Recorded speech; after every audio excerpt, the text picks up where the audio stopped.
വേദനകളിൽ എന്നെ മറന്നോ?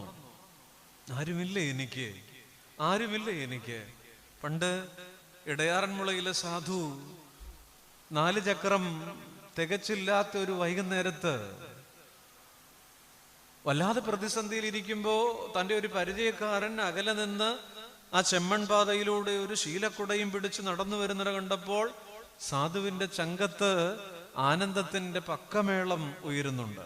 ആ ഉമ്മറത്തിണ്ണയിൽ ഒരു ചാരുബെഞ്ചിൽ വിഷാദച്ചവിയോടെ സാധു ഇരുന്ന് ചിന്തിക്കുന്നുണ്ട്, ഒരു 8 കാശ് കടം മേടിക്കാൻ ഈ മനുഷ്യന് ഉപകാരപ്പെടും. ഒരു സ്നേഹിതൻ തന്നെയാണ്.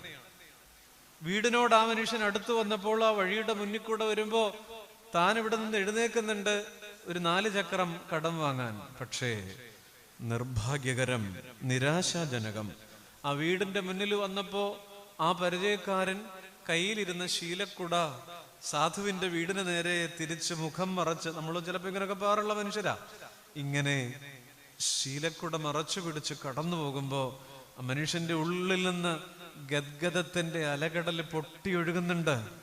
സാധു ആ ഉമ്മറത്തിണ്ണയിലെ ആ ബെഞ്ചിൽ ചാണകം മെഴുകിയ ചുവരിൽ വല്ലാതെ ചാരിയിരുന്ന് ഭാരപ്പെടുമ്പോ ചങ്കിലൂടെ ഒഴുകി ഇറങ്ങിയ ഒരു നാഥധാരയുണ്ട്.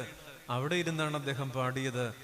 ആരുമേനിക്കില്ലെന്നോ ഞാൻ ഏകനായി തീർന്നുവെന്നോ മാനസത്തിൽ ആദി പൂണ്ടു കേതിപ്പാൻ സാധു അന്ധനായി തീർന്നിടല്ലേ ദൈവമേ, സാധു അന്ധനായി തീർന്നിടല്ലേ ദൈവമേ.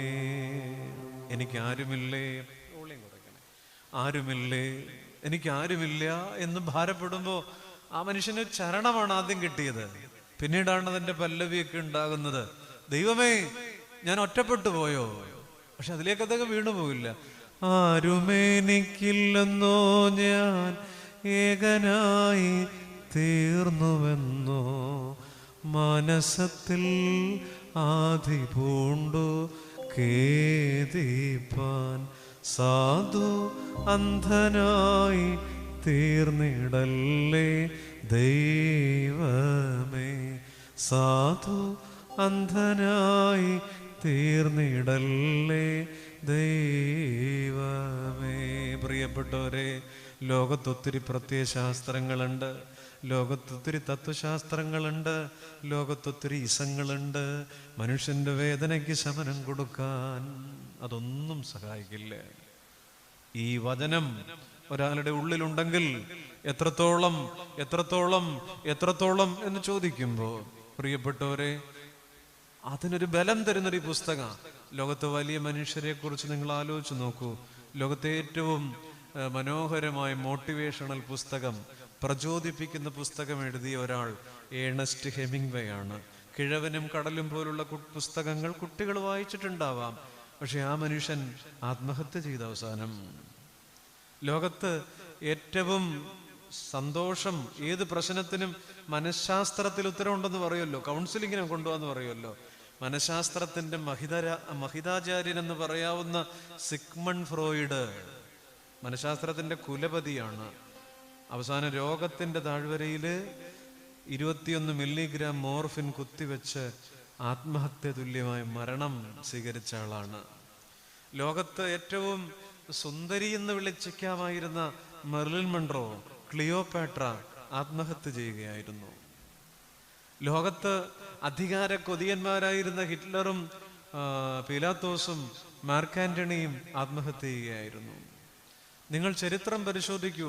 അതികായന്മാരെന്ന് ബലപ്പെട്ട പലരും ചരിത്രത്തിന്റെ കുപ്പത്തൊട്ടിയിലേക്ക് മരണത്തിന്റെ കറുത്ത പാനീയം വാങ്ങി മൊത്തി കുടിച്ച് മരണപ്പെട്ടവരാണ്. എന്നാൽ ഈ പുസ്തകത്തിലേക്ക് നോക്കൂ. ഏലിയാവ് പറഞ്ഞു, എന്റെ പ്രാണനെ എടുത്തോ. ആത്മാവിന്റെ അർദ്ധരാത്രിയിൽ പോയി, പക്ഷെ ദൈവം ഏലിയാവിനെ വീണ്ടെടുത്തു. ഒരു എഴുന്നേൽപ്പ് സാധ്യമാണ് ഈ പുസ്തകം പറയുന്നു. യോന പറഞ്ഞു, ചത്താമതി.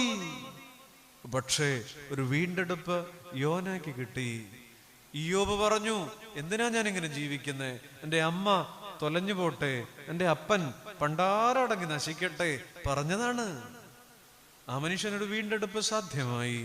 യിരെമ്യാവ് കരഞ്ഞതാണ്, വീണ്ടെടുപ്പ് സാധ്യമായി. എൻ്റെ പ്രിയപ്പെട്ട സുഹൃത്തെ, ഇന്ന് രാത്രി തിരുവചനം തുറന്നു വച്ചിട്ട് ആത്മവിശ്വാസത്തോടെ പരിശുദ്ധാത്മാവിന്റെ കൃപയോടെ ഞാൻ വിളിച്ചു പറയുക, ലോകത്തൊന്നിനും തരാനൊക്കാത്തൊരു മരുന്ന് ഈ പുസ്തകം നമുക്ക് തരും. അതുകൊണ്ടാ പറഞ്ഞത്, ഇതിങ്ങനെ എടുത്താൽ മതി, ശങ്കിക്കരുത്. സക്കായി മരത്തെ കയറി. എന്തുകൊണ്ടാണെന്നറിയാം? ചുങ്കക്കാരിൽ പ്രമാണിയാ, ആ നാട്ടിലെ ടാക്സ് കളക്ടറാണ്, വലിയ ആളാ. പക്ഷേ യേശു അകത്ത് വന്നപ്പോ ഒരു നാണവും ഇല്ല, ഒരു ലജ്ജയില്ല. മരത്തെ കയറാനും മരത്തെ നിറങ്ങാനും യേശുവിനെ പ്രതി നാണിക്കാത്തവൻ. നമുക്ക് തുമ്പവൺ കവലേക്കൂടെ ഈ പുസ്തകം ഒരു കവറിനകത്തിടാതെ ഇങ്ങനെ പിടിച്ചോണ്ട് വരാൻ നാണമല്ലേ? നിക്കോദിമോസിന് നാണമുള്ളൊരു കാലം ഉണ്ടായിരുന്നു. അതുകൊണ്ടാണ് പാതിരാത്രി കർത്താവിന്റെ അടുത്ത് വന്നിട്ട് വേദശാസ്ത്രം ചോദിച്ചത്. കർത്താവ് വേദശാസ്ത്രം പറഞ്ഞപ്പോ, തിയോളജി പറഞ്ഞപ്പോ നിക്കോദിമോസിന് ഗൈനക്കോളജിയാ തിരിഞ്ഞത്. വീണ്ടും ജനനത്തെ കുറിച്ച് പറഞ്ഞപ്പോ ആ നിക്കോദിമോസ് യേശു അകത്ത് വന്നു കഴിഞ്ഞപ്പോ ഒരു നാണവും ഇല്ല, ഒരു ലജ്ജയും ഇല്ല. യേശുവിന്റെ കുരിശിന്റെ താഴെ ആ ശരീരം ഇറക്കി കവറടക്കാൻ മുന്നിലുണ്ട് ഈ പാർട്ടി. ആര്? നിക്കോദിമോസ്. യേശു അകത്ത് വന്നാൽ തുമ്പമൺ കവലേക്കടെ ഈ പുസ്തകം എടുത്തോണ്ട് വരാൻ, നെഞ്ചത്ത് വെച്ചോണ്ട് വരാൻ ഒരു നാണവും കാണത്തില്ല. ഇതില്ലാത്തോണ്ടാ നമുക്ക് ഈ പുസ്തകം എടുക്കാൻ നാണം, ലജ്ജ. ഇതിങ്ങനെ നമ്മുടെ കുഞ്ഞുങ്ങളോട് പറയണം, ഇതെടുത്ത് ചങ്കോട് ഇങ്ങനെ ചേർത്ത് പിടിക്കണം. ഇത് നെഞ്ചോട് ഇങ്ങനെ ചേർത്ത് പിടിച്ചിട്ട്, ഞാൻ യേശുവിന്റെ പൈതല, യേശു ക്രിസ്തുവിനെ രക്ഷിതാവായി സ്വീകരിച്ച പൈതല, ഞങ്ങൾ വിശ്വസിക്കുന്നു എന്ന് വെറുതെ വിശ്വാസ പ്രമാണത്തിൽ പറഞ്ഞാൽ പോരാ, ഏറ്റുപറയണം, ഞങ്ങൾ വിശ്വസിക്കുന്നു. പ്രിയപ്പെട്ടവരെ, പെരുന്നാളിൽ നമ്മൾ ഒരുങ്ങുക. പെരുന്നാളിൽ നമ്മൾ ഇവിടെ എല്ലാം അലങ്കരിച്ചിട്ടുണ്ട്. എന്തോ ഗുണം? നല്ല കാര്യമാണ്, വളരെ മനോഹരമാണ്. ഇത് കണ്ണിന് സുഖം തരും അല്ലേ? ഈ അലങ്കാരങ്ങളെല്ലാം, ഇലുമിനേഷൻ എല്ലാം. നല്ല പാട്ട് അവർ പാടുന്നുണ്ട്, റാസയ്ക്ക് പക്കമേളങ്ങളുണ്ട്, ചെണ്ടമേളങ്ങളുണ്ട്, കാതിന് സുഖം തരും. പെരുന്നാൾ കഴിയുമ്പോൾ നേർച്ച ഇവിടെ എന്താണെന്ന് എനിക്കറിയത്തില്ല, അപ്പം ഇറച്ചിയല്ല ചാ, അത് തന്നെ. അപ്പം ഇറച്ചിയും കഴിക്കുമ്പോൾ നമ്മൾ പറയും, കഴിഞ്ഞ വർഷത്തേക്കാൾ മസാല പിടിച്ചിട്ടുണ്ട്, അടിപൊളി കമ്മിറ്റിയാണ്. നാക്കിന് സുഖം. കൊടിയിറങ്ങി മാമ്പിലാരിയിൽ നിന്ന് തിരിച്ചു പോകുമ്പോ, മടങ്ങിപ്പോകുമ്പോ എന്തുണ്ടാവും ആത്മാവിൽ? കണ്ണിന് സുഖം, കാതിന് സുഖം, നാക്കിന് സുഖം, ഒക്കെ സുഖം. തൊലിപ്പുറത്ത് കുറച്ച് സുഖം കിട്ടിയിട്ട് പെരുന്നാളിന് കൊടിയിറക്കി ഒരു ഏമ്പക്കവും വിട്ട് മടങ്ങാനുള്ളതാണോ? ആത്മാവിന് എന്ത് വെട്ടം കിട്ടി? ഈ പുസ്തകം എടുത്ത് ചങ്കോട് ചേർത്ത് പിടിച്ചിട്ട് പറയണം, ഏത് വിഷാദത്തിൽ നിന്ന്, ഏത് പ്രതിസന്ധിയിൽ നിന്ന്, ഏത് കണ്ണീരിൽ നിന്ന് വീണ്ടെടുക്കാൻ കഴിവുള്ളവൻ യേശു മാത്രം, യേശു മാത്രം. പ്രിയപ്പെട്ടവരെ, എത്രത്തോളം എത്രത്തോളം എത്രത്തോളം ഏലിയാവ് മരിച്ചാൽ മതി. ഏലിയാവ് എന്താ ചെയ്തെന്നറിയാം? ഏലിയാവ് റിസൈൻ ചെയ്യാൻ ഒരുങ്ങി. ജീവിതത്തിൽ നിന്ന് റിസൈൻ, രാജിവെക്കാം, റിസൈൻ ചെയ്യാൻ ഒരുങ്ങി. മരിച്ചാൽ മതി, റിസൈൻ. എന്നാൽ ഉടേ തമ്പുരാൻ ഏലിയാവിന്റെ ആ ചിന്തയ്ക്കകത്തൊരു വരയിട്ടു. എവിടെന്നറിയാം? റിസൈൻ എന്ന വാക്കിനകത്ത് തമ്പുരാൻ ഒരു വരയിട്ടപ്പോ ഒരു പുതിയ മാറ്റം ഉണ്ടായി. റിസൈന്റെ സ്പെല്ലിംഗ് എന്താ കുഞ്ഞെ? റിസൈന്റെ സ്പെല്ലിംഗ് എന്താ? RESI. അതിന്റെ അർത്ഥം എന്താ? രാജിവെക്കുക. ജീവിതത്തിൽ നിന്ന് റിസൈൻ ചെയ്യാമെന്ന് ചിന്തിച്ചപ്പോൾ തമ്പുരാൻ എവിടെ വരയിട്ടെന്നറിയാം? ആദ്യത്തെ 2 അക്ഷരം കഴിഞ്ഞ് ഒരു ചെറിയ വരയിട്ടു. എന്നിട്ട് അടുത്ത 4 അക്ഷരങ്ങൾ എഴുതി. ഇനി നിങ്ങളൊന്ന് വായിച്ചേ. Resign. What mean by resign? ഓ എന്റെ കർത്താവേ, പറ. വീണ്ടും ഒപ്പുവെക്കുക, വീണ്ടും തുടങ്ങുക, ഇനിയും ആരംഭിക്കുക. റിസൈൻ ചെയ്യാൻ ഒരുങ്ങിയവനെ റീസൈൻ ചെയ്യിക്കുന്ന ഒരു ദൈവം ഉണ്ട്. അതുകൊണ്ട് ഈ പള്ളിയിലിരിക്കുന്നവര് പറയുന്നുണ്ട്, ദൈവമേ എന്നെ കളഞ്ഞോ നീ, എന്നെ മറന്നോ നീ? പ്രിയപ്പെട്ട, ലോകത്തിന്റെ മനുഷ്യരുടെ നിരാശയുണ്ട്. ചിതയിൽ നിന്ന് എഴുന്നേൽക്കാം, പക്ഷെ ചിന്തയിൽ നിന്ന് എഴുന്നേൽക്കാൻ പറ്റത്തില്ല.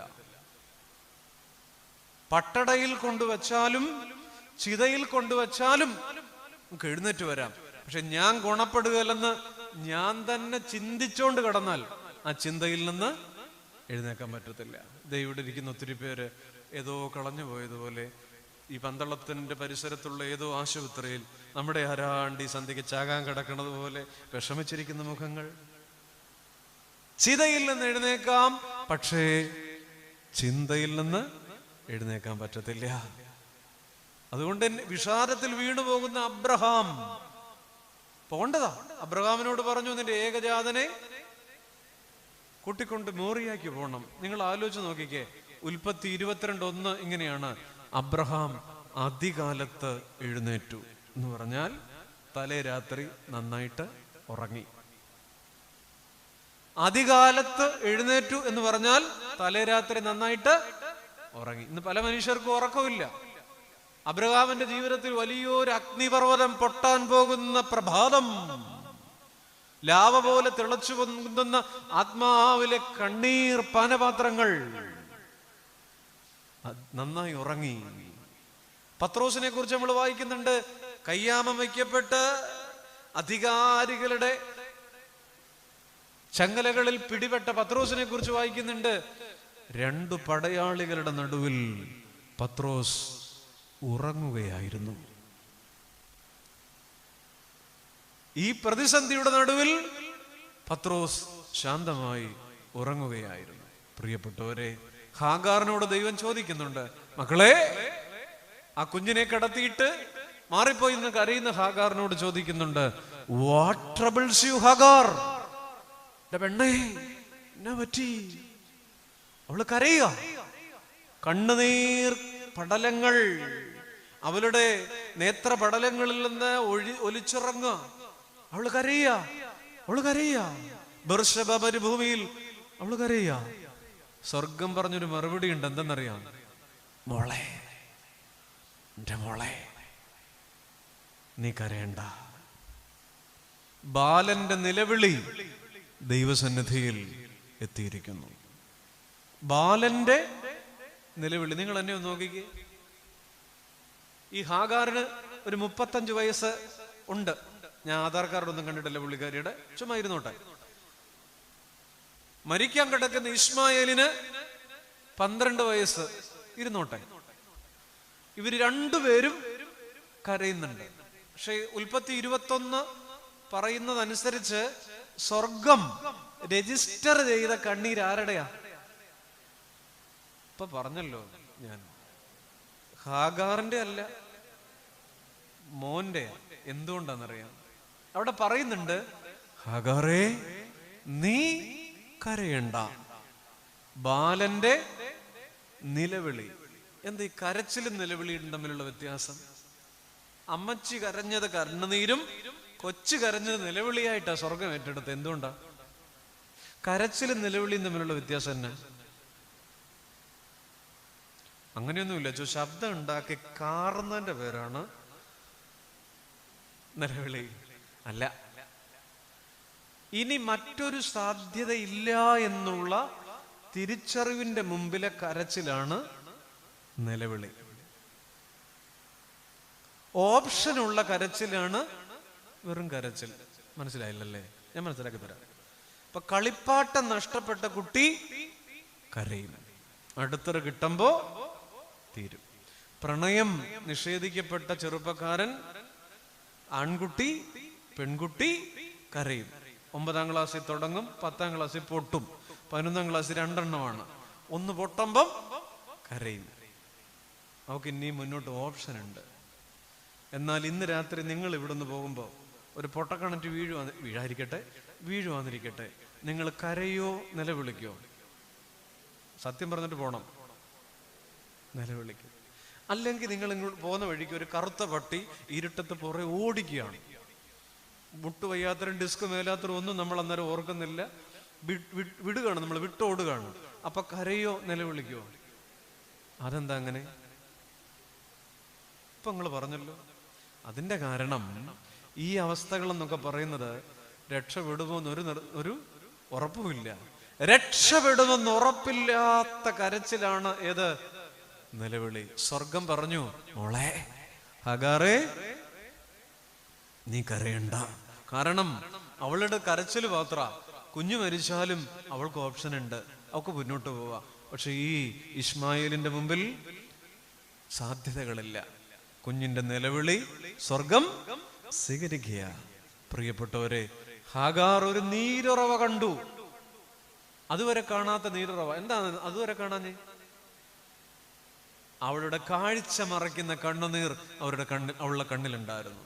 അതാണ് midnight of the soul, ആത്മാവിന്റെ അർദ്ധരാത്രി. ഒരു നീരുറവ് അവിടെ ഉണ്ടായിരുന്നു, ഇവള് കണ്ടില്ല. കണ്ണിലിങ്ങനെ കണ്ണുനീര് പടർന്നാൽ കാഴ്ച മറയും. മഗ്ദലക്കാരി ഉയർപ്പിന്റെ പ്രഭാതത്തിൽ കരഞ്ഞും കൊണ്ട് നിന്നു. യേശു ആണെന്ന് അറിഞ്ഞില്ല. കരയുന്ന മഗ്ദലക്കാരിയുടെ നേത്രപടലങ്ങളെ കാഴ്ച മറയ്ക്കുന്ന കണ്ണുനീരിന്റെ ഒരു പാട സത്യദൈവത്തെ തിരിച്ചറിയാൻ മറന്നുപോയി, അറിയാതെ പോയി. എമ്മൗസിലേക്ക് പോയ ശിഷ്യന്മാർ വാടിയ മുഖമുള്ളവരായിരുന്നു, പരിഭ്രമം പിടിച്ചിരുന്നു. യേശു കൂടെ ഉണ്ടായിരുന്നിട്ടും അവർ അറിഞ്ഞില്ല. വിഷാദത്തിന്റെ കയത്തിൽ വീണുപോയവർക്ക് ദൈവ പദ്ധതിയെ തിരിച്ചറിയാൻ പറ്റത്തില്ല. അവർ ചോദിച്ചു കൊണ്ടിരിക്കും, എത്രത്തോളം എത്രത്തോളം എത്രത്തോളം എന്നെ മറക്കുന്നു നീ ദൈവമേ. നിത്യവിഷാദത്താൽ നാം കാണാതെ പോകുന്ന നീരുറവകൾ. അതുകൊണ്ട് ഇത്രയും നെഗറ്റീവ് ആകരുത് എന്നുള്ളതാണ്, ഇത്രയും നെഗറ്റീവ് ആകരുത് എന്നുള്ളതാണ്, അല്ലേ? നമ്മളൊക്കെ ഒത്തിരി നെഗറ്റീവായപ്പോ വിഷാദത്തിലിരിക്കുന്ന മനുഷ്യരാണ്, ചിരി കളഞ്ഞു പോയവരാണ്. എന്നെ കൊണ്ട് വിശേഷം? നിങ്ങളോടാണ്. എന്തുണ്ട് വിശേഷം? എന്തുണ്ട് വിശേഷം? കുഴപ്പമില്ല. അതാ ഞാൻ പ്രതീക്ഷ ഉത്തരം തന്നെ കിട്ടി കണ്ടെന്ന്. അങ്ങനെയൊക്കെ പോന്നു. നിങ്ങൾ ഈ റോഡിലോട്ട് ഇറങ്ങിയിട്ട് ഈ ബംഗാളി എന്നൊക്കെ പറയുന്ന അവനോട് ചോദിക്കും, കൈസേ ഹേ, ടീക് ഹേ, അച്ഛാ ഹേ. നിങ്ങൾ കുറച്ചുകൂടെ കൈപ്പൊട്ടൂരങ്ങണ്ണം വെച്ച് വല്ല സായിപ്പിനെ കാണുകയാണെങ്കിൽ അവളോട് ഒരു how are you, fine, I M great എന്ന് പറയും, അല്ലേ? ഇനി കുറച്ചുകൂടെ എങ്ങനെ അപ്പുറത്തോട്ട് പോയിട്ട് തമിഴിനെ കാണുകയാണെങ്കിൽ എപ്പടി ഇരിക്ക എന്ന് ചോദിച്ചാൽ ரொம்ப നല്ലതായിരിക്കെ, ரொம்ப പ്രമാദമായിരിക്കെ എന്ന് പറയും. നിങ്ങളൊരു അറബിയെ കാണുമ്പോൾ ചോദിക്കുക എങ്ങനെയുണ്ട്? അൽഹംദുലില്ലാഹ്, ദൈവകൃപയാൽ. മാമ്പിലാരി വന്നിട്ട് എന്നാ ഉണ്ട്? ഓ കുഴപ്പമില്ലേ, അല്ലേ? നമ്മൾ എന്തേ ഇത്ര നെഗറ്റീവ് ആകുന്നു? ഒരു സന്തോഷമില്ലാത്ത മനുഷ്യരായി, ഒരു ആനന്ദമില്ലാത്ത മനുഷ്യരായി, വിഷാദമുള്ള മനുഷ്യരായി നമ്മൾ നിലനിൽക്കുക. ചില മനുഷ്യർ ഫുള്ള് നെഗറ്റീവ് ആയിരിക്കും, ഇവിടെ കാണത്തില്ല. അതുങ്ങളുടെ കൂടെ താമസിക്കുന്നത് തന്നെ ആസിഡ് മഴയത്ത് നിൽക്കുന്നതല്ല, ഫുള്ള് ദ്രവിപ്പിച്ച് കളയും നമ്മളെ. ഈ ക്രോണിക് കംപ്ലൈനേഴ്സ് എന്ന് പറയും. എന്നെ എടുത്താലും കുറ്റം. ഇപ്പൊ ചില സ്ത്രീകളൊക്കെ ചെറുതായിട്ട് തലയാട്ടണമെന്ന് എനിക്ക് കാണാം. ശരിയാച്ചോ, പറയച്ചോ, ഇതിന്റെ കൂടെ താമസം തുടങ്ങിയ അല്ലേ? എന്നെ എടുത്താലും കുറ്റാണ്. ക്രോണിക് കംപ്ലൈനേഴ്സ് എല്ലാത്തിലും. നമ്മളിപ്പോ ഈ ഫുള്ള് അല്ലേ തന്നെ. ഈ മലയാള ഭാഷയിൽ അവസാനമുണ്ടായ വാക്കുകളിൽ ഒന്ന് ഏതെന്നറിയാം? പോസിറ്റീവ് അല്ല. മലയാള ഭാഷയിൽ അവസാനം ഉണ്ടായ ഒരു 4 or 5 വേർഡ് എടുത്ത് നോക്ക്. പ്രണയപ്പക അവസാനത്തെ വാക്കാണ്. പ്രേമിച്ചു നോ എന്ന് പറഞ്ഞാൽ കൊന്നുകളയ, കുരുതി കൊടുക്കുക, കഴുത്ത് കണ്ടിക്കുക, കൊന്നുകളയാണ്. പെങ്കൊച്ചു നോ എന്ന് പറഞ്ഞാൽ കൊന്നുകളയാണ്. കോതമംഗലത്തെ ഡെന്റൽ കോളേജിലെ മാനസയും, ആലപ്പുഴയിലെ സൗമ്യയും, അത്താണിയിലെ ദേവികയും, കാക്കനാട്ടെ പെൺകുട്ടിയും തുടങ്ങി എത്ര കുട്ടികളാണ് കഴിഞ്ഞ വർഷങ്ങളിൽ പ്രണയപ്പകയുടെ ഇരയായത്. പണ്ടങ്ങനെയായിരുന്നില്ല, പിൻവാങ്ങുകയായിരുന്നു ശൈലി. എന്നെ ഇഷ്ടമാണോ എന്ന് ചോദിച്ചാൽ ഇഷ്ടമല്ലെന്ന് പറഞ്ഞാൽ പുറകോട്ട് പോവാ. ആരും കാണാതെ പൂമുഖവാതിൽക്കൽ അന്യനെ പോലെ ഞാൻ നിന്നു എന്നാണ് പണ്ട് വയലാർ എഴുതിയത്. പുള്ളിയാണെന്ന് തോന്നുന്നു എഴുതിയത്. ഇപ്പൊ അന്യനെ പോലെ നിൽക്കണ ഇടപാടൊന്നുമില്ല. ഇപ്പൊ കൊന്നുകളയാണ് നോ എന്ന് പറഞ്ഞാൽ. അവസാനം ഉണ്ടായ വാക്ക് പ്രണയപ്പക, ചക്രവാത ചുഴി. പണ്ടത്തിൽ ആ മഴ നല്ല കേട്ടിട്ടുള്ളൂ, ഇപ്പൊ അതൊക്കെ പോയി. ചക്രവാത ചുഴി, മഴ പെയ്ത ചക്രവാത ചുഴി പുതിയ വാക്കാണ്. ദുരഭിമാന കൊല പുതിയ വാക്കാണ്.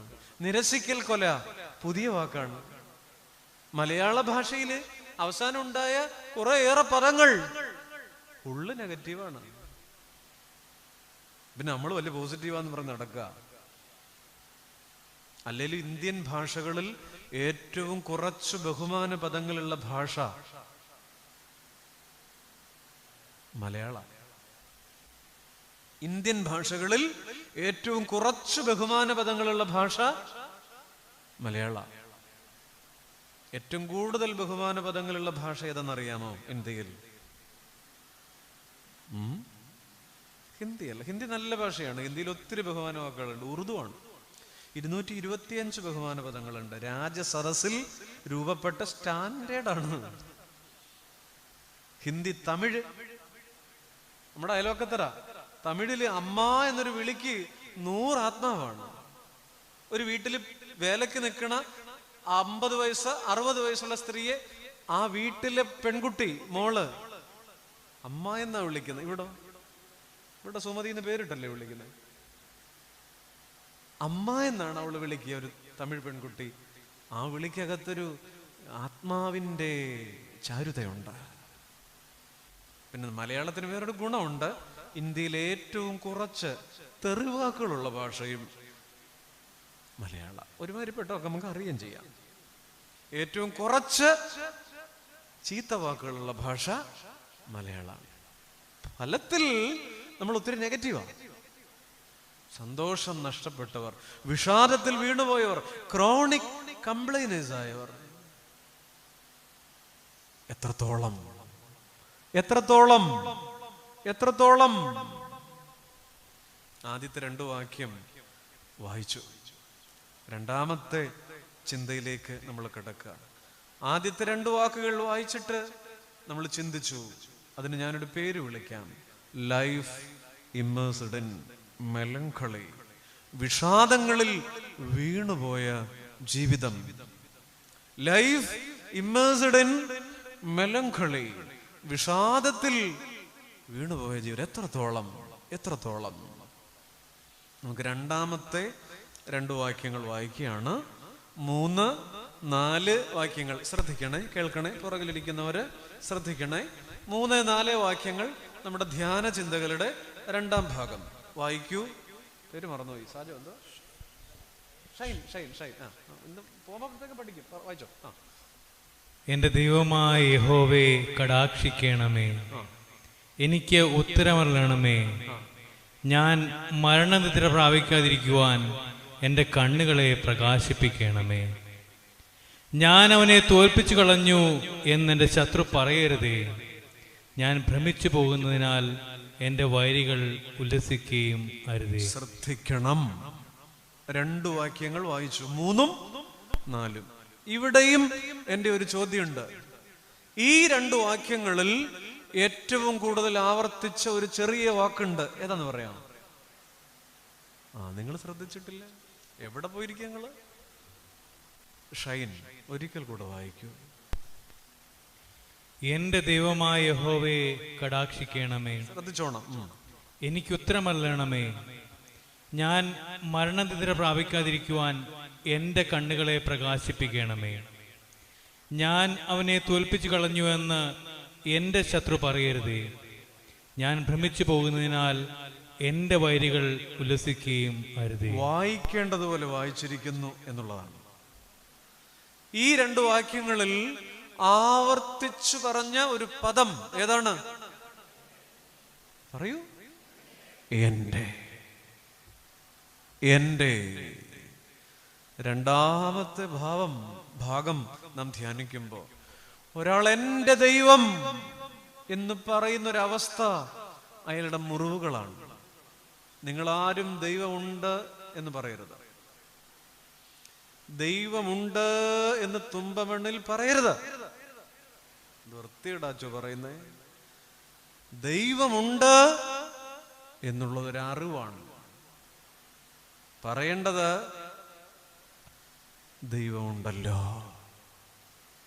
എൻ്റെ കണ്ണീരിൽ, എൻ്റെ വിഷാദത്തിൽ, എൻ്റെ വേദനയിൽ ദൈവമുണ്ട് എന്നുള്ളതൊരു അറിവും ദൈവമുണ്ടല്ലോ എന്നുള്ളതൊരു അനുഭവവുമാണ്. അങ്ങനെയെങ്കിൽ വിഷാദത്തിന്റെ കണാക്കയത്തിൽ കിടക്കുന്ന ദാവീദ് പറയുക, എന്റെ ദൈവം, എന്റെ ദൈവം, എന്റെ ദൈവം. ദൈവാനുഭവത്തിന്റെ ദൂരമറിഞ്ഞ ജീവിതം എന്ന് ഞാൻ ഈ രണ്ടാം ഭാഗത്തിനെ വിളിക്കുക. ഒന്നാം ഭാഗത്തെ വിഷാദങ്ങളിൽ വീണുപോയ ജീവിതം എന്ന് വിളിച്ചെങ്കിൽ 3ഉം 4ഉം വാക്യങ്ങളെ ദൈവാനുഭവത്തിന്റെ ദൂരമറിഞ്ഞ ജീവിതം, knowing the distance of experiencing God. എന്റെ ദൈവം. ഒരാൾ എന്റെ ദൈവം എന്ന് പറയുന്നൊരു അനുഭവത്തില്ല, അല്ലേ? 3 ആണുങ്ങൾ മരിച്ചുപോയൊരു വീടുണ്ട് പഴയ നിയമത്തില്. 3 സ്ത്രീകൾ മാത്രം അവശേഷിച്ച വീട് നമ്മുടെ രൂത്തിന്റെ വീടാണ്. എലീമേലേക്കും മഹ്ളോനും കില്ലിയോനും മരിച്ചുപോയിട്ട് 3 സ്ത്രീകൾ. അമ്മച്ചി പറഞ്ഞു, എന്റെ പൊന്നു മോളെ രൂത്തെ, എന്നാത്തിനാടി അമ്മച്ചിക്ക് എണ്ണയും കുഴമ്പും തേച്ചോണ്ട് ഇവിടെ നിൽക്കുന്നേ? മോള് പൊക്കോ, നിനക്ക് നല്ല മണി പോലുള്ള ആമ്പിള്ളേരെ കിട്ടും. കെട്ടുപ്രായം കഴിഞ്ഞിട്ടില്ലല്ലോ പെണ്ണേ. എന്റെ മരുമോളാണെങ്കിൽ പോലും മരിച്ചുപോയില്ലേ എന്റെ മോൻ, മോളിവിടെ നിൽക്കണ്ട, നിനക്കൊരു ഭാവിയുണ്ട്. രൂത്ത് പറയുന്നൊരു മറുപടി, നിന്റെ ദൈവം എന്റെ ദൈവം. മരണങ്ങൾ തുടർക്കഥയാകുന്ന ഒരു വീട്ടിലെ അകത്തളത്തിൽ നിന്ന്, ഒരു സാധു പെൺകുട്ടിയുടെ അധരങ്ങളിൽ നിന്ന് ഒരു മുരളികയിൽ എന്ന പോലെ ഒഴുകിയിറങ്ങുന്ന ദൈവാനുഭവത്തിന്റെ നേർധാരയാണിത്. എന്റെ ദൈവം അല്ലേ?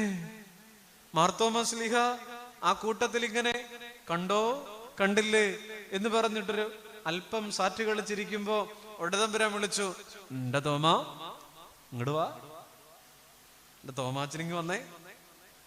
എന്തിന്? നമ്മുടെ വല്യപ്പൻ തോമാശ്ലീഹ മെല്ലെ എഴുന്നേറ്റ് മെല്ലെ മെല്ലെ കർത്താവിന്റെ അടുക്കലേക്ക് മനസ്സോടെ ചെന്നു. ഒരു കുറ്റബോധമുണ്ട്, കാണാതെ വിശ്വസിക്കത്തില്ലെന്ന് ഞാൻ പറഞ്ഞല്ലോ. മെല്ലെ മെല്ലെ ചെന്നപ്പോ ഒടതമ്പരം ഒരു നാണോ മാനോ ഇല്ലാതെ ദേ ഈ വക്ഷസിലെ കുപ്പായ ഭാഗം മാറ്റിയിട്ട് തോമായോട് പറഞ്ഞു, എന്റെ തോമാച്ച കൈ കൊണ്ടുപോടാ, ദേ ഈ ചങ്കത്തോട്ടൊന്ന് വെച്ചേ. ചോരയുടെ പാട് ഉണങ്ങിയിട്ടില്ലാത്ത, മുറിവിന്റെ രക്തത്തിന്റെ പാട് ഉണങ്ങിയിട്ടില്ലാത്ത ആ വലിയ വിലാവിലെ മുറിവിലേക്ക് എന്റെ തോമാച്ച ആ വിരലൊന്ന് വെച്ചേ. വെച്ചിട്ടുണ്ടാവണം, വെച്ചോ ഇല്ലയോ എന്നുള്ളതല്ല പ്രശ്നം. ആ മുറിവ് കണ്ടപ്പോ നമ്മുടെ വല്യപ്പനൊരു വിളി വിളിച്ചു, ചങ്ക് പറയണൊരു വിളി. എന്താ? എന്റെ കർത്താവും. ചോര കണ്ടപ്പോ, മുറിവ് കാണുമ്പോ, എന്റെ കർത്താവും എന്റെ ദൈവമേ. മുറിവുകളാണ് വ്യക്തിപരമായ ദൈവാനുഭവത്തിന്റെ ആഴം കൂട്ടുന്നത്. ഒരൊറ്റ മുറിവായ ഒരാൾ കാൽവറിയുടെ ഉയരങ്ങളിൽ നിലവിളിക്കുന്നു. നിങ്ങൾ കാൽവറിയുടെ താഴെ നിന്നൊന്ന് നോക്കിക്കേ. ആ മോളിൽ കിടക്കുന്ന മനുഷ്യ ശരീരം ഒരു വലിയ ഒറ്റ മുറിവ് പോലെ ഇരിക്കുന്നല്ലേ? ശരീരം മുഴുവൻ മുറിഞ്ഞ ഒരു മനുഷ്യൻ, ഒരു ചോരപ്പിണ്ടം പോലെ. അവിടെ നിന്ന് ഉയരുന്ന ശബ്ദം എന്റെ ദൈവമേ, എന്റെ ദൈവമേ എന്നാണ്. ഓർക്കണം, പരുക്കുകളാണ് ഒരാളെ പച്ച മനുഷ്യനാക്കണത്. ശരിയല്ലേ? പരുക്കുകളാണ് ഒരാളെ പച്ച മനുഷ്യനാക്കുന്നത്. ക്യാൻസർ വന്നിട്ട് സുഖപ്പെട്ട ഒരാള് ഒരിക്കലും തൻ്റെ മുമ്പിലേക്ക് ഒരു ബസ് സ്റ്റാൻഡിൽ വെച്ചാണെങ്കിൽ പോലും ഒരു ക്യാൻസർ രോഗമാണെന്ന് പറഞ്ഞൊരു കാർഡുമായിട്ട് മുന്നിലേക്ക് ഭിക്ഷയാചിച്ചു വരുന്ന ഒരു മനുഷ്യന്റെ നേരെ പേഴ്സ് തുറക്കാതിരിക്കില്ല, കണ്ട ഭാവം കാണിക്കാതിരിക്കില്ല. വർഷങ്ങൾ കാത്തിരുന്നിട്ട് 8-10 വർഷം കഴിഞ്ഞിട്ട് കുഞ്ഞ് ജനിച്ച ഒരമ്മയോ അപ്പനോ ഒരു കുഞ്ഞിന്റെ നേരെയും വേണ്ടാത്ത വാക്കുകൾ ഉപയോഗിക്കില്ല. ജീവിതത്തിന്റെ പരിപരുത്ത യാഥാർത്ഥ്യങ്ങളിൽ കടന്നുപോയവര് പച്ച മനുഷ്യരാ. നമ്മളോ? പരുക്കുകളാണ് ഒരാളെ പച്ച മനുഷ്യരാക്കുന്നതെങ്കിൽ പളപളപ്പുകളാണ് ഒരാളെ പരുക്കനാക്കണത്. നമുക്ക് ദൈവം സഹായിച്ച് ഇത്തിരി പച്ചയും പുത്തനും ഒരു കുഴപ്പമില്ല. ഞങ്ങളുടെയൊക്കെ നാട്ടില് തനി പഴഞ്ചൊല്ല് പറയും, പഴഞ്ചൊല്ലല്ല, ഒരു കൊളോക്കിയൽ പ്രയോഗമുണ്ട്, തിന്നിട്ട് എല്ലിന്റെ ഇടയിൽ കയറുക. ഇവിടെ പറയാറുണ്ടോ? ഇല്ല, നല്ല നാടാണ്, നല്ല നാടാണ്. അങ്ങനെയൊക്കെ പറയും. അങ്ങനെ പളവളപ്പ്, അഹങ്കാരം അവനെ പരുക്കനാക്കും. പരുക്ക് പറ്റിയ ഒരു മനുഷ്യൻ എപ്പോഴും പച്ചയായിരിക്കും. അതുകൊണ്ടാ നമ്മുടെ ഏത് മുറിവും മനസ്സിലാവുന്ന ഒരാളാണ് കുരിശിൽ കിടക്കുക. നിങ്ങൾ എടുത്തു നോക്ക്, നിങ്ങൾക്ക് കടമുണ്ടോ? ഏതെങ്കിലും ബാങ്കിൽ അടയ്ക്കാനുള്ള കടം ബാക്കി നിൽപ്പുണ്ടോ? അങ്ങോട്ട് നോക്ക്. കടമെടുത്ത കഴുതയും കടമെടുത്ത കരമടയ്ക്കാനുള്ള കാശും കടമെടുത്ത കല്ലറയും കടമെടുത്ത കാലിത്തൊഴുത്തും മൊത്തത്തിൽ കട. നമുക്ക് വിശക്കുന്നുണ്ടോ? നമ്മളെക്കാൾ വിശന്ന് ഒരു വറ്റ് കിട്ടാത്ത ഒരാൾ ദാഹിക്കുന്നുണ്ടോ? ദാഹിച്ചിട്ട് വെള്ളം ചോദിച്ചിട്ട് കിട്ടാത്ത ഒരാൾ അവിടെ കിടപ്പുണ്ട്. തെറ്റിദ്ധരിക്കപ്പെട്ടിട്ടുണ്ടോ? നമ്മളെക്കാൾ തെറ്റിദ്ധരിക്കപ്പെട്ട, ഗർഭപാത്രം മുതൽ കഴുമരം വരെ തെറ്റിദ്ധരിക്കപ്പെട്ട ഒരാൾ കുരിശിൽ കിടപ്പുണ്ട്. ആരെങ്കിലും നമ്മളെ അന്യായമായി ഉപദ്രവിച്ചിട്ടുണ്ടോ? അന്യായമായ ഉപദ്രവങ്ങൾ മാത്രം ശീലമായ ഒരാൾ അവിടെ കിടപ്പുണ്ട്. ഞാൻ പറയാ, നമ്മുടെ മുറിവ് ഏതാണ്? എൻ്റെ സുഹൃത്തെ, നമ്മുടെ മുറിവ് ഏതാ? ഏത് മുറിവായിക്കൊള്ളട്ടെ, ആ മുറിവ് അതിലും വലിയ ആഴത്തിൽ കുരിശിൽ കാണാന്നുള്ളതാണ്. അതുകൊണ്ട് നമ്മുടെ മുറിവ് ഇത്ര പെട്ടെന്ന് മനസ്സിലാകേണ്ട ലോകത്ത് വേറൊരു പാർട്ടിയില്ല. അത് കർത്താവ് മാത്രം. കാരണം മുറിവേറ്റ ഒരാൾക്ക് മാത്രമേ മുറിവേറ്റവനെ മനസ്സിലാവുള്ളൂ. അതുകൊണ്ട് കർത്താവിനെ വൂണ്ടഡ് ഹീലർ എന്ന് വിളിക്കാറുള്ളത്, മുറിവേറ്റ വൈദ്യൻ. യേശു കർത്താവ് എന്തിനാണ് കുരിശിൽ തൂങ്ങിയത്? എന്തിനാണ് ദൈവം മരിച്ചത്? ദൈവമാണെങ്കിൽ മരിക്കോ? കർത്താവിനെ തന്നെ രക്ഷിക്കാൻ ഒത്തിട്ടില്ല. ആ കുരിശിന്റെ പുറകെ നിങ്ങൾ എന്തിനാ പ്രാർത്ഥിച്ചുകൊണ്ട് നടക്കുന്നതെന്ന് ചോദിക്കുന്ന നിരീശ്വരവാദികൾ ഉണ്ടാകാം. എൻ്റെ സഹോദര, താങ്കൾക്ക് ഈ രക്ഷാകര പദ്ധതിയെ മനസ്സിലാക്കാനുള്ള ബോധമില്ലാത്തതിന് ഞങ്ങൾ കുറ്റക്കാരല്ല. മരണം രുചിച്ചവൻ മരണത്തെ ജയിക്കാനാ. നിന്റെ മുറിവ് മനസ്സിലാക്കാൻ മുറിവ് ഏറ്റ ഒരാളാ. അത്രയും താണു വന്ന ഒരാളെ നമുക്കിടെ ബുദ്ധിയിൽ പ്രോഗ്രാം ചെയ്യാൻ പാടാ. ദൈവമായിട്ട് സെറ്റ് ചെയ്യാൻ പാടാ. അതിലേക്ക് താണിറങ്ങി വന്നിട്ടുണ്ട്. പ്രിയപ്പെട്ടവരെ, ദാനിയേലിന്റെ പുസ്തകത്തിലുണ്ട് 6-ാം അധ്യായം. ദാനിയേലിനെ ബെൽശസ്സർ രാജാവ് സിംഹക്കുഴിയിലിടുന്നുണ്ട്, അല്ലേ? സിംഹക്കുഴിയിലിട്ടിട്ട് നാട്ടുകാർ പാര വെച്ചതാണ്, കൊട്ടാരത്തിലുള്ള ഒരു പണി കൊടുത്താണ്. രാജാവിന് അത്ര ഇഷ്ടമല്ലായിരുന്നു ഇടാൻ. ദാനിയേലിനെ പെരുത്ത ഇഷ്ടമായിരുന്നു. ആർക്ക്? രാജാവിന്. പക്ഷെ അന്ന് രാത്രി അന്തപുരത്തിലെ പള്ളിമെത്തയിൽ കിടന്നിട്ട് നിദ്രാദേവത പുൽകാത്ത കണ്ണുകളുമായി ഉറക്കച്ചടവുള്ള മുഖത്തോടെ പിറ്റേന്ന് വെളുപ്പിന് ഈ ബെൽശസ്സർ രാജാവ് പാത്തും പതുങ്ങിയും സിംഹക്കുഴിയുടെ അടുത്ത് വരുന്നുണ്ട്. എന്നിട്ട് അവിടെ നിന്ന് വിളിക്കുന്നു, ദാനിയേലേ. ഒരു പ്രതീക്ഷയില്ല. വിശന്നു വലഞ്ഞ് സിംഹക്കുട്ടി വീണ ഈ ചെറുപ്പക്കാരൻ എപ്പോഴേ സിംഹങ്ങളുടെ ആമാശയത്തിൽ ഇടം പിടിച്ചു കാണും. എങ്കിലും വിളിച്ചു, ദാനിയേലേ. അകത്തുനിന്നൊരു വിളി ഇങ്ങനെയായിരുന്നു, രാജാവ് തിരുമനസ് ദീർഘായുസോടിരിക്കട്ടെ. എന്നിട്ട് പറഞ്ഞു, എന്റെ ദൈവം എന്നെ സിംഹങ്ങളുടെ വായിൽ നിന്ന് വിടുവിച്ചു. നിങ്ങൾ കേട്ടെ, സിംഹക്കുഴിയിൽ കിടക്കുന്ന ഒരു മനുഷ്യൻ പറയുക, എന്റെ ദൈവം. ആലോചിച്ച് നോക്കിക്കേ. കുഴി തള്ളിയിട്ടോ കരയ്ക്ക് നിന്നിട്ട് പറയാണ്, ദാനിയേലേ, നമ്മളാണെങ്കിൽ കുഴി കിടക്കുന്നത് എങ്കിൽ നമ്മൾ എന്തുമായിരിക്കും തിരിച്ചു പറയുക? നമുക്കറിയാവുന്ന മാക്സിമം അവനെ നമ്മൾ വിളിക്കും, ഞാൻ അങ്ങോട്ട് കേറി വരട്ടടാ.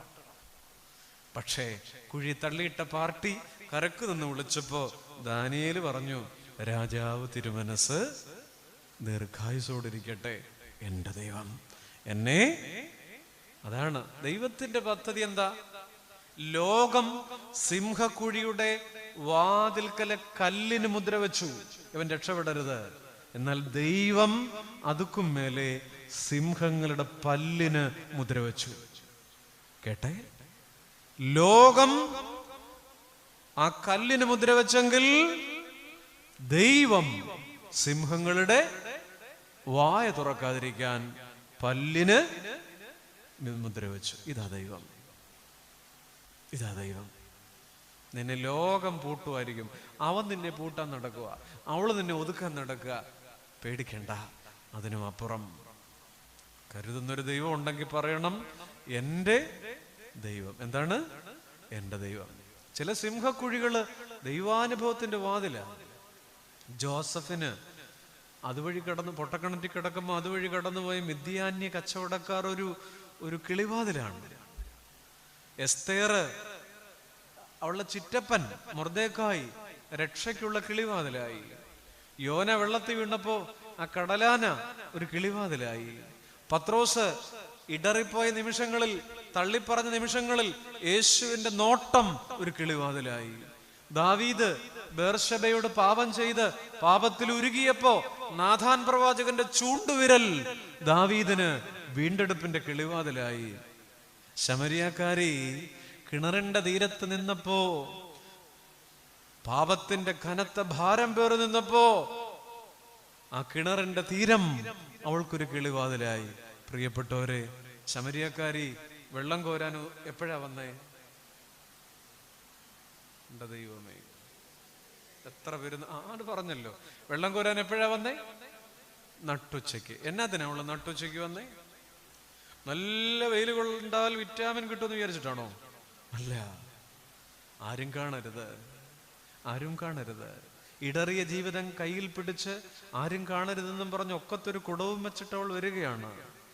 പക്ഷെ ആ തീരത്ത് വന്നിട്ട് അവൾ യേശുവിനെ കണ്ടെത്തി തിരിച്ചു പോയപ്പോ കുടം ഇപ്പൊ എവിടെയാ? ആകറിയാം. കുടം അവിടെ വെച്ചിട്ട് അവൾ പോയി. നമ്മൾ പെരുന്നാൾ ഒത്തിരി കൂടിയിട്ടും കുടം ഇപ്പോഴും ഇവിടെ തന്നെയാണ്. ഏതാണ് ഈ കുടം? അവളുടെ പുറം ദാഹത്തിന്റെ കുടമാണ്. ശമരിയക്കാരിക്ക് 5 ഭർത്താക്കന്മാരുണ്ടായിരുന്നു എന്നൊക്കെ പറയുമ്പോ തന്നെ സ്വഭാവം ആലോചിച്ചോണം.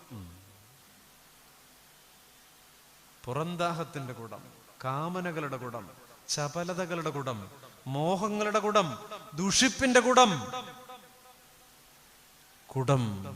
അവിടെ വെച്ചിട്ട് അവള് മടങ്ങിപ്പോയി. നമ്മൾ ഒത്തിരി പെരുന്നാൾ ഓടുന്നുണ്ട്, കുടം ഇപ്പോഴും ഒക്കെ തന്നെയാണ്. പ്രിയപ്പെട്ടവരെ, ഉച്ചയ്ക്കാണ് അവള് വന്നത്. അവൾ ദാഹിക്കും മുമ്പേ, കേൾക്കണം, അവൾ വരുമ്പോ ആരുണ്ട് അവിടെ? കർത്താവ്. അവള് ദാഹിച്ചിട്ടാ വെള്ളം കോരാൻ വന്നേ. അവൾ ദാഹിക്കും മുൻപേ അവൻ ദാഹിച്ചു. അവൾ ദാഹിക്കണമെന്ന് അവൻ ദാഹിച്ചു. നിങ്ങൾ ആ വാചകത്തിനകത്തുനിന്ന് ഇറങ്ങി. എന്താ? അവൾ ദാഹിക്കും മുൻപേ അവൻ ദാഹിച്ചു. അവൾ ദാഹിക്കണമെന്ന് അവൻ പറ ദാഹിച്ചു. കർത്താവ്. ഒന്നും അവിചാരിതമല്ല. ആ ഉച്ച അവിചാരിതമായിരുന്നില്ല. ഒരു പുതിയ ദൈവാനുഭവമായിട്ട് അവള് പോവാ. ഓരോരുത്തർക്കും രക്ഷപ്പെടാൻ ഒരു കിളിവാതിൽ എവിടെയെങ്കിലും ഒക്കെ ദൈവം ഇട്ടുതരും. എന്റെ ദൈവം, എന്റെ ദൈവം, എന്റെ ദൈവം.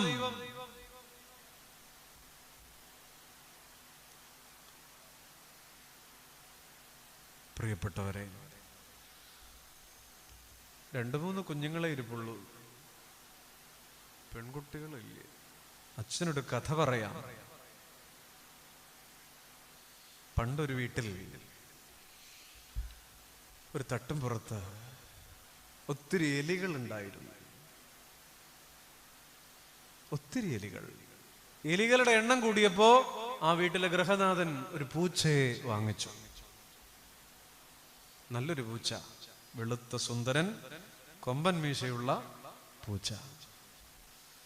നാളുകൾ കഴിഞ്ഞപ്പോ എലികളുടെ എണ്ണം കുറഞ്ഞു വരുന്നു. സംഭവം മനസ്സിലായില്ലേ? എലികള് ഒരു കമ്മിറ്റി കൂടി. എന്നിട്ട് അവര് ചർച്ച ചെയ്തു. നമ്മുടെ കൂട്ടത്തിലെ ചില കസിൻസിനെ ഒന്നും കാണാനില്ല, ചില ഉപ്പാപ്പന്മാരൊന്നും ഇപ്പൊ കാണുന്നില്ല.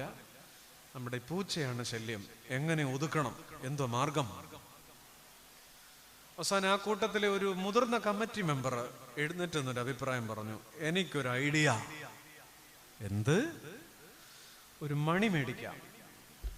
ഒരു മണി മേടിച്ച് പൂച്ചയുടെ കഴുത്തിൽ എല്ലാവരും അതിനോട് ഒരു മിനിറ്റും എഴുതി വെച്ചു. മണി മേടിക്കാൻ തീരുമാനിച്ചു. മണിയൊക്കെ മേടിച്ചുകൊണ്ട് വന്ന അടുത്ത ആഴ്ച പിന്നെയും കമ്മിറ്റി കൂടി. മണി കൊണ്ട് മേശപ്പുറത്ത് വെച്ചു. പക്ഷേ ആ കമ്മിറ്റിയിലെ ചർച്ച ഇതായിരുന്നു: ആര് കെട്ടും? ഒരു കമ്മിറ്റിക്കാരനും തയ്യാറല്ല. ആര് ഈ മണി പൂച്ചയുടെ കഴുത്തിൽ കിട്ടും. നീണ്ട മൗനം. ആ കമ്മിറ്റി കേട്ടോണ്ട് സാക്ഷാൽ നമ്മുടെ പൂച്ച പുറത്തു പോണ്ടായിരുന്നു. അവൻ തല അകത്തോട്ടിട്ട് പറഞ്ഞു, എൻ്റെ അനിയന്മാരെ, നിങ്ങൾ എന്നാത്തിനാ വിഷമിക്കുന്നേ? ഞാൻ നല്ല മനുഷ്യനാണ്. ആ മണി ഇങ്ങി അന്നേരം ഞാൻ തന്നെ കെട്ടിക്കോളാം, നിങ്ങൾ എന്തിനാ ഭാരപ്പെടുന്നത്? അതവിടെ വച്ചേര്. അവരാർത്തു വിളിച്ചു. പൂച്ച മാനസാന്തരപ്പെട്ടിരിക്കുന്നു. മണി അവിടെ വെച്ചു. അവരുടെ മുമ്പിൽ വെച്ച് തന്നെ വിനയാന്യതനായ നമ്മുടെ പൂച്ച മണിയെടുത്ത് സ്വന്തം കഴുത്തിൽ കെട്ടി ഒന്ന് കിലുക്കിയൊക്കെ കാണിച്ചു. എലികൾ സന്തോഷത്തോടെ മടങ്ങി, രക്ഷപ്പെട്ടു. 2 ആഴ്ച കഴിഞ്ഞു. പിന്നെയും പിന്നെയും ഇവരുടെ കൂട്ടത്തിലെ ചില കസിൻസിനെ ഒന്നും കാണുന്നില്ല. എലികളുടെ എണ്ണം കുറയാണ്. പിന്നെയും അവർ ആലോചിച്ചപ്പോ ഇതെങ്ങനെ പറ്റണോ? ഈ മണി വരുന്ന ശബ്ദം കേട്ടിട്ടില്ല. അവസാനം വേറെ വല്ല ഉപദ്രവമാണോ എന്നന്വേഷിച്ച് കണ്ടുപിടിച്ചപ്പോ വേറെങ്ങുമായിരുന്നില്ല. പൂച്ചയുടെ കഴുത്തിൽ മണിയുണ്ട്. മണിക്കകത്ത് ഇപ്പോൾ മണിയുടെ നാക്കില്ല. അത് ഈ പൂച്ച ഇളക്കി വെച്ചു. ഇത് നമ്മുടെ ആത്മീക ജീവിതമാണ്. നമ്മുടെ ആത്മീക ജീവിതം എല്ലാം ഉണ്ട്. എനിക്ക് എല്ലാം കാണിച്ചു കൂട്ടുന്നുണ്ട്. എന്തിനും ഒരു കുഴപ്പമില്ല. ഒന്നിനും ഒരു കുഴപ്പമില്ല. ഈ കറുത്ത 6 മുഴം ചേല ഓക്കെയാണ്. പദയാത്ര തുമ്പോണ്ടുന്ന പനിമല വരെ നടക്കും, ഓക്കെയാണ്.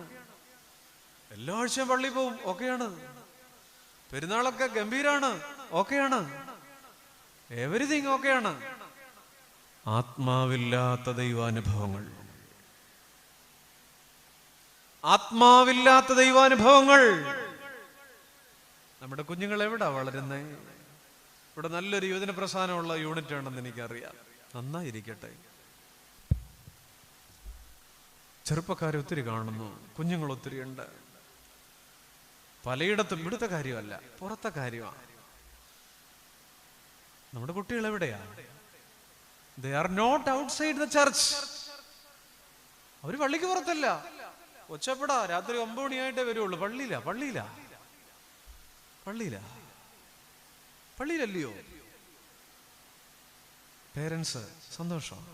They are not outside the church, but not inside the church. ഒരു പള്ളിക്കകത്തുമല്ല. പിന്നെ ഇവിടെ they are growing beside the church. അവരിതിന്റെ സൈഡിൽ കൂടെ ഒക്കെ മേലോട്ട് വരുന്നുണ്ട്.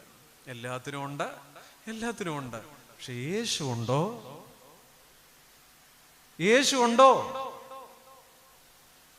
They are not outside the church, not inside the church. നമ്മുടെ കുട്ടികളെ കുറിച്ച്, എന്റെ കുഞ്ഞുങ്ങളെ കുറിച്ചുകൂടെ പറയാ. They are growing beside the church. സൈഡിൽ കൂടെ ഒക്കെ ഇങ്ങനെ ഉണ്ട്. മതിയോ?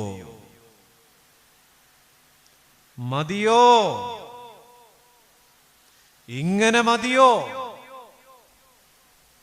മൈക്ക് ഓഫ് ചെയ്തിട്ട് പറയാം.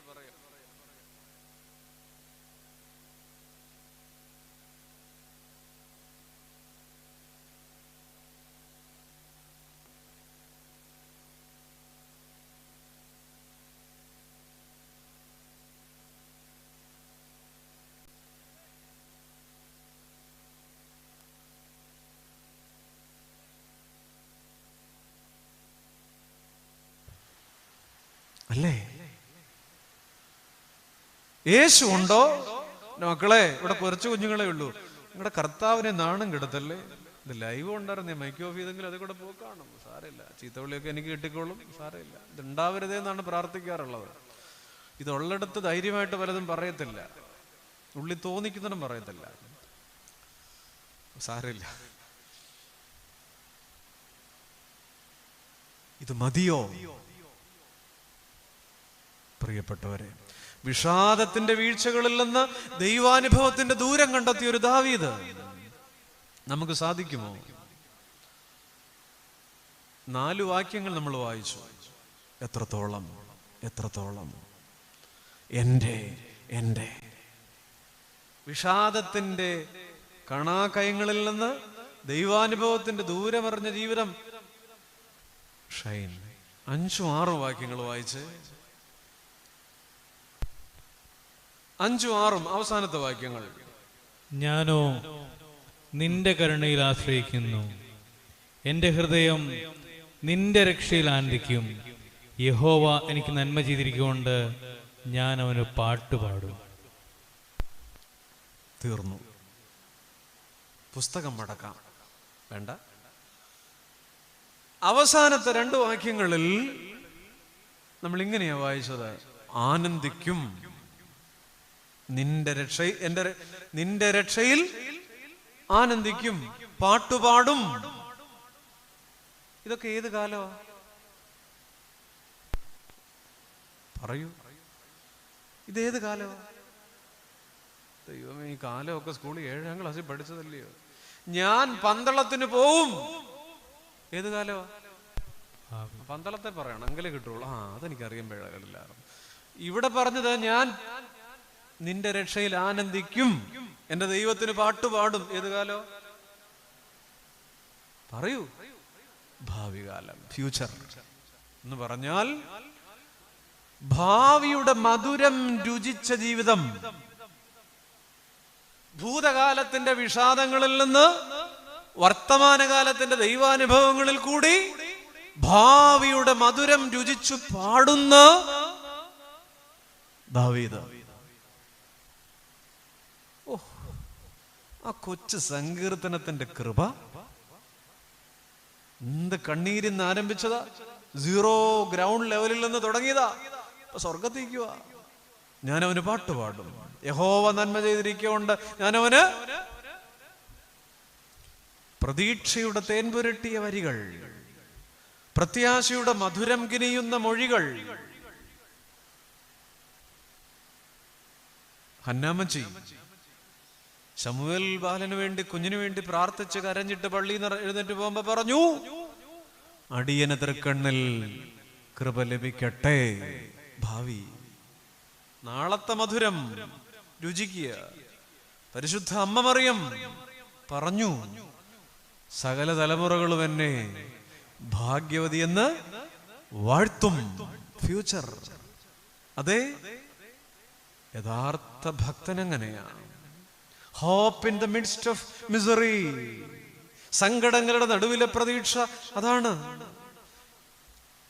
ഏതാണ്ട് 7000-ൽ പരം വാഗ്ദാനങ്ങളുടെ ഒരു പുസ്തകമാണ് തുറന്നു വച്ചിരിക്കുന്നത്. ജീവിതത്തിന്റെ വിഷാദങ്ങളിൽ കിടക്കുമ്പോ എന്റെ ദൈവം എന്ന് പറഞ്ഞിട്ട് ഞാൻ തളർന്നു പോകുകയില്ല. വാഗ്ദാനം. നമ്മുടെ കുഞ്ഞുങ്ങള് നമ്മള് ആദ്യം പഠിച്ച സങ്കീർത്തനം ഏതാ? 23-ന്റെ ഏത് വാക്യം ആദ്യം പഠിച്ചത്? 1 യഹോവ എന്റെ ഇടനാകുന്നു. അക്ഷരമാണോ ആദ്യം പഠിച്ചത്? ഈ സങ്കീർത്തനമാണോ ആദ്യം പഠിച്ചത്? ആണോ? സ്കൂളിൽ പോയി അക്ഷരം എല്ലാം പഠിച്ചിട്ട് താറാറ പാറാറ ഒക്കെ പഠിച്ചിട്ടാണോ സങ്കീർത്തനം പഠിച്ചത്? അല്ല. 3 വയസ്സിലും 3.5 വയസ്സിലും ഒക്കെ അക്ഷരം പഠിക്കുന്നതിന് മുമ്പേ നമ്മൾ എന്ത് ചെയ്തു? എന്താ ഇത്? അക്ഷരം പഠിക്കുന്നൊരു സ്റ്റഡിങ് ആണ്, ലേണിംഗ് ആണ്. അക്ഷരം പഠിക്കുന്നതിന് മുമ്പേ സങ്കീർത്തനം പഠിച്ചത് സ്റ്റഡിങ് അല്ല, ലേണിംഗ് അല്ല, പ്രോഗ്രാമിംഗ് ആണ്. കുഴി കൊണ്ടുവച്ചാലോ സങ്കീർത്തനം മറക്കോ? എന്താ? പ്രോഗ്രാം ചെയ്തിട്ടൊന്നും മറക്കത്തില്ല. പക്ഷെ 6ാം ക്ലാസ്സിൽ നമ്മൾ പഠിച്ചത് കൊല്ലപ്പരീക്ഷ കഴിഞ്ഞ് പാപ്പസ് ഒന്നുള്ളിൽ കയറി കളഞ്ഞില്ലയോ? ആ വർഷത്തേക്കേ ഉള്ളൂ പഠിക്കുന്നവരൊക്കെ. സ്റ്റഡിങ്ങിന്റെ പ്രത്യേകത ഏതാ? പ്രോഗ്രാം ചെയ്യുക. ഒരു 3 വയസ്സുകാരൻ കുഞ്ഞിനോട് പറയാണ്: യഹോവ എന്റെ ഇടയനാകുന്നു, എനിക്ക് മുട്ടുണ്ടാകയില്ല. അത് വാഗ്ദാനമാണ്. ഞാൻ തളരത്തില്ല. ഭാവിയുടെ മധുരമാണ് ഒരു വചനത്തിൽ കൂടെ ഒരു ക്രൈസ്തവ പൈതൽ ആദ്യമായി പഠിക്കുന്നത്. എനിക്ക് മുട്ടുണ്ടാകയില്ല. ഇന്നത്തെ കാര്യമല്ല, നാളത്തെ കാര്യമാണ്. ഭാവിയുടെ മധുരം രുചിക്കാനാണ് വേദപുസ്തകം ഒരു ദൈവ പൈതലിനെ ആദ്യം പഠിപ്പിക്കുക. പണ്ട് ഇവിടെ ഇരിക്കുന്നവരൊക്കെ വളർന്നത് ഈ വചനത്തിൽ പ്രോഗ്രാം ചെയ്യപ്പെട്ട, പ്രാർത്ഥനകളിൽ പ്രോഗ്രാം ചെയ്യപ്പെട്ട സ്വർഗസ്ഥനായ പിതാവേ, പട്ടാങ്ങപ്പെട്ട ഞങ്ങളുടെ ദൈവം തമ്പുരാനെ എന്നുള്ള പ്രാർത്ഥന നമ്മുടെ ഏതെങ്കിലും കുട്ടിക്കറിയാം? അതേതാച്ചോ ആ പ്രാർത്ഥന? പക്ഷെ നിങ്ങൾക്കറിയാം, ചിലർക്കെങ്കിലും. എഴുതി പഠിച്ചതല്ല, പ്രോഗ്രാം ചെയ്ത് ഇവിടെ കടപ്പുണ്ട്. പണ്ട് നമ്മുടെ വല്യമ്മച്ചിയുടെയാ. ഞങ്ങൾക്കുള്ള കർത്താവേ ഞാനിക നിദ്രയൊഴിഞ്ഞിട്ട്.